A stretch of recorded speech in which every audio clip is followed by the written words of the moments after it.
కుప్పంలో జూనియర్ ఎన్టీఆర్ పాదయాత్ర ఇక రచ్చరచ్చే అంటున్నారు. కుప్పంలో జూనియర్ ఎన్టీఆర్ పాదయాత్ర చేయబోతున్నట్టుగా తెలుస్తోంది. సో, తన అన్నయ్య తారకరత్న పాదయాత్ర మొదలుపెట్టిన చోట ఆయన అక్కడే హార్ట్ అటాక్‌కి గురయ్యారు. అక్కడి నుంచి యువగళం పాదయాత్రని మరి కేవలం నారా లోకేష్ మాత్రమే కంప్లీట్ చేశారు. సో, 3000 పైచిలుకు కిలోమీటర్లు నడిచి ఆయన యువగళం పాదయాత్ర పేరుతో ప్రజల్లోకి వెళ్లి తెలుగుదేశం పార్టీ ప్రభుత్వం చేయబోతున్నటువంటి అభివృద్ధి, అలాగే జగన్మోహన్ రెడ్డి వల్ల వచ్చినటువంటి సమస్యలను తెలుసుకుంటూ ముందుకెళ్తూ ఉన్నారు.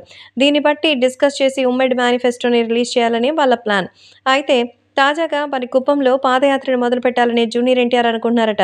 సో, తన ఎంట్రీ పొలిటికల్‌గా ఉండాలంటే అది ఒక సెన్సేషనల్‌గా మారాలి.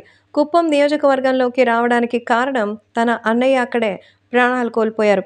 సో, దాదాపు ఆయన 23 రోజుల పాటు హాస్పిటల్‌లో ఉండి ట్రీట్‌మెంట్ తీసుకున్నారు. ఆయన కోలుకుంటారనుకున్నారు కానీ తగినటువంటి ఆ మ్యాసివ్ అటాక్ ఎంత మాత్రమో మరి ముందుకు వెళ్ళలేకపోయింది. సో, దీంతో ఆయన ప్రాణాలు కోల్పోయారు. అందుకే తన అన్నయ్యకి జరిగిన ఇబ్బంది జరిగిన అదే స్థానం నుంచే తను పాదయాత్రని ప్రారంభించాలని అనుకుంటున్నారట. కాబట్టి ఇప్పుడు ఈ విషయం కూడా ఎంతో సెన్సేషనల్‌గా మారుతోంది.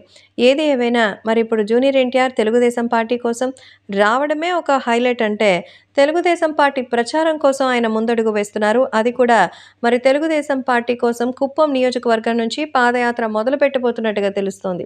కాబట్టి ఈ విషయాలు కూడా ఎంతో వైరల్ అవుతోంది. తెలుగుదేశం పార్టీతో వాళ్ళు ఏ రకమైనటువంటి బాండింగ్‌ని పెట్టుకోరు అని అనుకున్నాం కానీ, తాజాగా ఎన్టీఆర్ ఇప్పుడు కుప్పం పాదయాత్ర మొదలుపెడుతున్నట్టుగా తెలుస్తోంది.